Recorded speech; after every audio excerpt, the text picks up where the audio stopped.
नमस्कार। I am sure आप सभी ने नास्ट्रेडमस के बारे में बहुत सुना होगा। 16th सेंचुरी के एक अद्भुत इंसान जिनकी भविष्यवाणियां अक्सर सच हुई हैं। उन्हीं नास्ट्रेडमस का आधुनिक अवतार है बाबा बिल, यानी bill the gates. Bill Gates को हम जानते हैं माइक्रोसॉफ्ट के फाउंडर के तौर पर, विश्व के सबसे धनी इंसान के तौर पर, एक ऐसा इंसान जिसने विंडो बांट बांट कर माइक्रोसॉफ्ट दे देकर पूरी दुनिया का दिल जीत लिया। और आज हर किसी के घर में विंडो, माइक्रोसॉफ्ट, बिल गेट्स का कुछ ना कुछ आपको प्रोडक्ट मिल ही जाएगा। तो वो बिल गेट्स जिन्होंने कंप्यूटर जगत में क्रांति करी, माइक्रोसॉफ्ट बनाए, एमएस ऑफिस, एमएस पेंट, ये एमएस जो है ना, ये माइक्रोसॉफ्ट नहीं, ये महान शख्सियत दिखाता है बिल गेट्स की। बिल गेट्स का जो टेक्निकल साइड है वो तो सब जानते ही, वो विश्व के सबसे धनी है। माइक्रोसॉफ्ट, कंप्यूटर, गैजेट्स, हर चीज में उनका एक अलग ही मुकाम है। इसके अलावा उनकी एक और पर्सनैलिटी है कि वो नास्ट्रेडमस के मॉडर्न डे के अवतार हैं। और नास्ट्रेडमस जैसे अपनी अफलातूनी भविष्यवाणियां करते थे, वैसे ही बिल गेट्स भी भविष्यवाणियां करते हैं। आज से नहीं, वो तो 90s के जमाने से भविष्यवाणियां करते आए थे। उन्होंने 90s में ही बोल दिया था फेसबुक आएगा, आईपैड आएगा, आईफोन आएगा, स्ट्रीमिंग सर्विसेज आएंगी, यूट्यूब वगैरह, फिर बाद में 10-12 साल बाद सब आ ही गया। इस दशक यानी पिछला जो दशक है 2010-2015 के दरमियान की बात है, उन्होंने टेड टॉक किए जहां पर डीपॉपुलेशन यानी जनसंख्या जो है उसमें कमी के कई सारे उन्होंने फॉर्मूले डेवलप किए। कोरोना वायरस 2020 में आया दुनिया में, हालांकि चाइना में तो काफी टाइम से ये वो चल ही रही थी इसकी खोजबीन, ताकि दुनिया को कैसे परेशान किया जाए। देखिए यहां पर ये जो भविष्यवाणियां कर रहे हैं बिल गेट्स बाबा, इनके ऊपर मैं काफी दिनों से वीडियो बनाने का सोच रहा था, क्योंकि जब से कोरोना वायरस आया बिल गेट्स की बहुत सारी थ्योरीज या बहुत सारी बातें मेरे पास भी आ रही हैं कि लोग कह रहे हैं कि भाई इनके ऊपर वीडियो बनाओ, बिल गेट्स का डेफिनेटली कहीं ना कोई हाथ है। मैं इस टॉपिक के ऊपर कई दिनों से वीडियो बनाने का सोच रहा था, लेकिन मैंने इग्नोर करा। लेकिन अब जब कुछ दिन पहले, आई थिंक लास्ट वीक की बात है, उन्होंने एक इंटरव्यू दिया जहां पर उन्होंने कहा कि वैक्सीन या वैक्सीनेशन का जो पेटेंट है, इंटेलेक्चुअल प्रॉपर्टी जो राइट है, वो शेयर नहीं करेंगे। एक तरफ तो कहा जाता है शेयरिंग इज केयरिंग, एक तरफ बिल गेट्स जो है वो बिल एंड मेलिंडा फाउंडेशन चलाते हैं, खुद को धर्मात्मा साबित करते हैं। एक आंकड़े के मुताबिक $4.3 billion bill and Melinda Gates foundation ने वैक्सीन डेवलपमेंट जो है उसमें खर्च किए हैं। $4.3 बिलियन आज की तादाद में 3 खरब के ऊपर ये अमाउंट जाता है। जस्ट इमेजिन कीजिए, इतना ही अमाउंट जो गरीब मुल्क हैं उनके बेटरमेंट, खाना पीना, जो कुपोषण होता है उससे लड़ने में लगाया जाता तो ज्यादा बेहतर होता। यहां बिल गेट्स की जो भविष्यवाणियां हैं, अब उन्होंने और ज्यादा भविष्यवाणी कर दी कि बायो वॉर होने वाला है, क्लाइमेट चेंज होने वाला है। ये जो प्रिडिक्शंस बिल गेट कर रहे हैं ये एकदम एक्यूरेट क्यों निकल के आ रहे हैं, इसके बारे में कई लोगों ने अपनी अपनी थ्योरीज भी लगाई, लेकिन मैं बड़े ही सिंपल इसमें कहना चाहूंगा। आई एम श्योर आप सब फिल्में देखते होंगे। हॉलीवुड में फिल्म आई थी थानोस, डीपॉपुलेशन वाला एजेंडा, चुटकी बजाए आधी दुनिया नष्ट हो जाए। थानोस तो खैर बात की बात है। हमारे यहाँ पहले एक पिक्चर आई थी 2013 में, क्रिश 3, वो ऋतिक रोशन वाली, उसमें काल की कायनात में आपका स्वागत है बोल के विवेक ओबेरॉय विश्व में सबसे ज्यादा देवी देवताओं की जनसंख्या वाला देश भारत में वो वायरस छोड़ देता है, और फिर मौत का कारोबार, फिर दवा, एंटीडोज लाना, ये सब लाना। आप सबने वो फिल्म देखी है, वो सीन आप सबको याद होंगे, कैसे मुंबई में सडनली लोग बीमार पड़ने लगते हैं, और कैसे क्रिश और क्रिश के पापा एक वैक्सीन या एक एंटीडोज डेवलप करते हैं और पूरे शहर को बचा लेते हैं। तो कैसे एक वायरस पहले इन्वेंट किया जाए, उसे फैलाया जाए, फिर उसकी दवा लाई जाए और दुनिया को पहले डराया जाए भविष्यवाणियां करके। समझदार के लिए इशारा काफी होता है, जैसे फिल्म में दिखाया गया। और मैं अक्सर कहता रहता हूं जब बिग बॉस के रिव्यू हो या कभी भी, कि ये सिनेमा जो होता है, बिग बॉस जो होता है, रियलिटी शोज, ये हमारे समाज का एक मिरर होता है, एक रिफ्लेक्शन होता है। हम बिग बॉस में अक्सर हमने देखा ही है ना कि कैसे एक कंटेस्टेंट जिसको पब्लिक निकाल देती है, उस कंटेस्टेंट को मेकर्स वापस लाकर टॉप 3 में ले आते हैं। अभी जैसे रिसेंटली ममता बनर्जी खुद अपनी सीट वो नंदीग्राम से हार गई हैं, लेकिन उसके बाद भी वो सीएम बन गई हैं। तो हमारे समाज में क्या होता है ये फिल्में अक्सर दिखा देती हैं। एक और आपको एग्जांपल देता हूं, आपने रेम्बो सीरीज देखी होगी, रेम्बो 3, जिसमें रेम्बो अफगानिस्तान जाता है। उस फिल्म के एंड में मुजाहिदीन को एक थैंक यू बोला गया है मेकर्स के द्वारा। सोवियत संघ और अफगान युद्ध ये जो चल रहा था, इसमें मुजाहिदीन एक तरह से अगर मैं डायरेक्टली कहूं तो ओसामा बिन लादेन और ये जो तालिबान वगैरह था, इन्हें क्रिएट किया था अमेरिकन ने सोवियत के अगेंस्ट। बाद में फिर यही जब तालिबान, ओसामा आगे बढ़ गए, वर्ल्ड ट्रेड सेंटर पर वो हवाई जहाज टकराया, उसके बाद ओसामा को मारकर खुद की पीठ थपथपा ली। वर्ल्ड पॉलिटिक्स कैसे चलती है आपके सामने मैंने एग्जांपल्स रख दिए हैं। पहले खुद वो प्रॉब्लम क्रिएट करो, वो प्रॉब्लम बढ़ जाए तो उस प्रॉब्लम का समाधान लेकर आप आ जाओ, विश्व आपको एक हीरो की उपाधि दे देगा।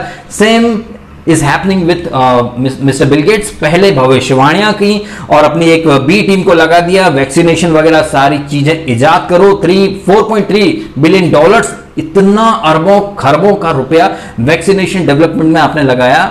इसका आई थिंक 1 या 2% किसी गरीब मुल्क को दे देते तो पूरा मुल्क बैठ करके खा सकता था। लेकिन प्रायोरिटीज, यहां ये प्रायोरिटीज चलती हैं। तो बिल गेट्स जो भविष्यवाणियां करते हैं, ये भविष्यवाणियां तो ठीक है, लेकिन इन भविष्यवाणियों का एकदम से सही बैठना, और अब जिस तरीके से उन्होंने बायो वॉर और ये क्लाइमेट चेंज की बात की है, तो डेफिनेटली कुछ ना कुछ ये लोग एक्सपेरिमेंट करेंगे, चाहे वो न्यूक्लियर वेपन्स का एक्सपेरिमेंट हो या फिर बायोलॉजिकल वॉर के कुछ एक्सपेरिमेंट हो, जिससे पूरी धरती की जलवायु बदल जाए, क्लाइमेट चेंज हो जाए और लोग अलग अलग तरह की बीमारियों से ग्रसित हों। फिर उन बीमारियों को दूर करने के लिए बिल एंड मेलिंडा फाउंडेशन कुछ नई वैक्सीन वगैरह लेकर के आएगा, वो वैक्सीन बेची जाएंगी, लोग खरीदेंगे अगर जिंदा रहना है तो ये एक कारोबार चल रहा है जो कि हम सबको दिखाई दे रहा है। लेकिन वर्ल्ड मीडिया, वर्ल्ड गवर्नमेंट्स चुप रहेंगे इस पर।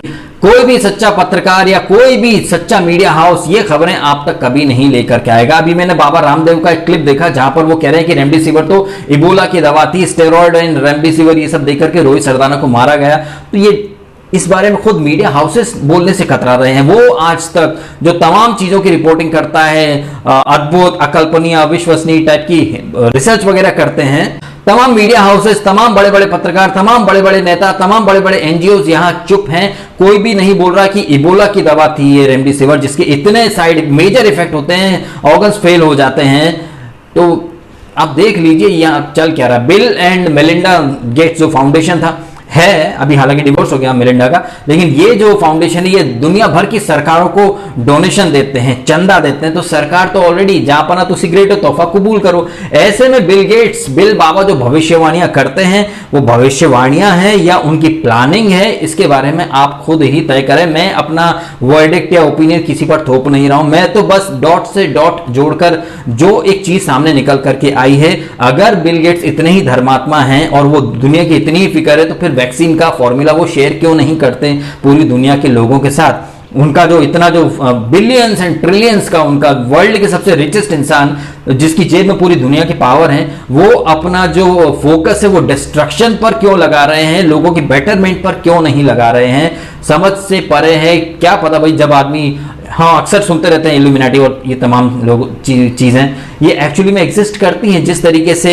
आपने पूरी करोड़ों अरबों रुपए की एक पहले रिसर्च टीम डेवलप करवाई, फिर आप बोलते हो 3-4 साल बाद आतंकवाद से ज्यादा खतरा लोगों को ये बीमारियों से होगा, वायरस से होगा, आतंकवादियों के लिए बहुत इजी हो जाएगा एक वायरस बनाना, उसको छोड़ देना, लोग आराम से मर जाएंगे। तो क्या हो रहा है क्या नहीं हो रहा है ये आप सब जानते हैं। 2010 में बिल गेट्स एक फॉर्मूला इजाद करते हैं डीपॉपुलेशन का, फिर 2015 में आके बोलते हैं कि कुछ वायरस वगैरह आ सकता है, फिर अब वायरस आ गया। अब वो नई भविष्यवाणी कर रहे हैं कि क्लाइमेट चेंज होगा, बायोलॉजिकल वॉर्स होंगे, ये होगा वो होगा। तो be prepared guys, mentally prepared रहिए। बहुत सारी चीजें आप सबके सामने हो रही हैं जो कि ओपनली ना हम बोल सकते हैं, हमने अगर बोला तो वो वीडियो डिलीट करवा दिया जाएगा। तो आप सब समझ जाइए कि मॉडर्न डे के जो नास्ट्राडामस हैं, बिल गेट्स, इनकी भविष्यवाणियां यूं ही सच नहीं होती जा रही हैं। इन भविष्यवाणियों के पीछे कुछ बहुत सारी चीजें हैं जो कि चल रही हैं, क्योंकि वो विश्व के सबसे धनाढ्य लोगों में एक आते हैं। तो उनके पास इतना पैसा है, पावर है, पैसा होता तो पावर भी आता है। आप पैसा दोगे सरकारों को, सरकार झुक के जहां पना तो सिगरेट हो तो कबूल करो। बस आप समझ जाइए कि ये पैंडेमिक है, प्लैंडेमिक है, स्कैमडेमिक है, क्या है क्या नहीं आप समझ जाइए। इतनी सी बात में ज्यादा कुछ नहीं बोलूंगा, इतनी बोलूंगा कि पिछले 1.5-2 साल में, स्पेशली 1 साल के अंदर, मलेरिया, डेंगू, टाइफाइड, जॉइंटिस के केसेस आपने सुने हैं। इवन छोटा सा सर्दी जुकाम भी होता तो कोरोना बोल करके एडमिट कर दिया जाता है हॉस्पिटल में, रेमडेसिविर वगैरह ठूस ठूस के आदमी का cardiac arrest, heart attack, organ failure, मर गया। इन तमाम चीजों के बाद बिल गेट्स बोल देते हैं, एक तरफ तो बोलते हैं कि दुनिया को साथ आना चाहिए और खुद को बहुत बड़ा धर्मात्मा बोलते हैं। उनकी टीम वैक्सीनेशन का जो फॉर्मूला वो शेयर नहीं करना चाहती दूसरे मुल्कों के साथ। मतलब वो क्या चाहते हैं, जो डीपॉपुलेशन का उनका एजेंडा वो उसके सक्सेस देना चाहते हैं उस एजेंडा को, क्योंकि वैक्सीन नहीं आएगी तो लोग मरेंगे तो उनका जो ये CO2 और ये जो उनका एजेंडा था, जो इन्होंने फॉर्मूला, मैथमेटिकल फॉर्मूला जो बनाया था कि कार्बन डाइऑक्साइड वगैरह, C for carbon dioxide, P for people करके पीपल कम करते जाएंगे, तो पीपल कम हो रहे हैं, लाखों की तादाद में मौतें हो चुकी हैं। तो ये जो पिछले कुछ सालों से थ्योरी चल रही है, मैं इस थ्योरी में एकदम तो डेफिनेटली मानता हूं। अब आप इसे एक संयोग भी कह सकते हैं, इत्तेफाक भी कह सकते हैं, लेकिन पता नहीं क्यों, लेकिन जो विश्व की तबाही की जो भविष्यवाणियां कर रहे हैं मिस्टर बिल गेट्स, ये तबाही की भविष्यवाणियों के साथ साथ वो कहीं ना कहीं तबाही की तैयारियां भी कर रहे हैं, मेरा ऐसा मानना है। ये आपके सामने क्रिश फिल्म का एग्जाम्पल या रैम्बो 3 का एग्जाम्पल आपके सामने इसीलिए रखा क्योंकि फिल्में जो होती हैं वो आपको अच्छे से समझा देती हैं कि क्या चलता है क्या नहीं चलता है। अब इसके बाद भी अगर आपको कुछ अलग ओपिनियन तो डेफिनेटली आप शेयर करें अपने ओपिनियन वगैरह मेरे साथ, और क्या पता भाई ये वीडियो डिलीट भी करवा दें यूट्यूब वाले, वी डोंट नो, बिकॉज पूरा इकोसिस्टम तो उनके कंट्रोल में ही चलता है, वो अपने खिलाफ शायद कोई बातें सुनना नहीं चाहते।